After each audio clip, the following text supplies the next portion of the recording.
आज एक छोटी सी नन्ही की चिड़िया की दास्तां आपको सुनाता हूँ। छोटी सी पोएम लिखी है मैंने, एक चिड़िया कैसे अपनी एक इंसान से शिकायत करती है उसके लिए।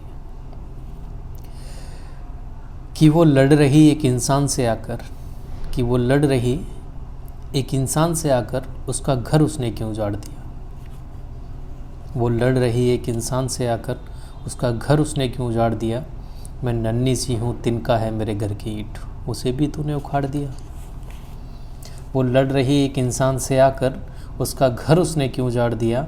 मैं नन्ही सी हूँ और तिनका है मेरे घर की ईंट, उसको भी तूने यूं ही उखाड़ दिया। तू अपनी सारी जमी को बांट ले सिर्फ अपनों में, मैंने तो सिर्फ तुझसे एक घर का कोना मांगा था, फिर भी तूने मुझे अपने घर से बाहर किया। और ज़मीन छोड़ी तुम्हारी मानुस आसमां को अपनी दुनिया चुना। ज़मीन छोड़ी तुम्हारी मानुस आसमां को अपनी दुनिया चुना, और फिर भी तूने स्वार्थ की खातिर अपने बाणों से मुझ पर प्रहार किया। कि ज़मीन छोड़ी तुम्हारी मानुस आसमां को अपनी दुनिया चुना, और फिर भी तूने स्वार्थ की खातिर अपने बाणों से मुझ पर प्रहार किया। और जाऊँ कहाँ खेलूँ कहाँ, जाऊँ कहाँ खेलूँ कहाँ, उड़ूँ कहाँ तू ही बता।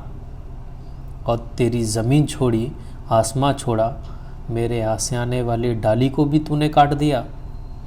और नन्ही सी है जान मेरी और बिगाड़ा नहीं तेरा कुछ भी। नन्ही सी है जान मेरी और बिगाड़ा नहीं तेरा कुछ भी, लेकिन तूने खुद की खातिर मेरे आसियाने का पता बिगाड़ दिया।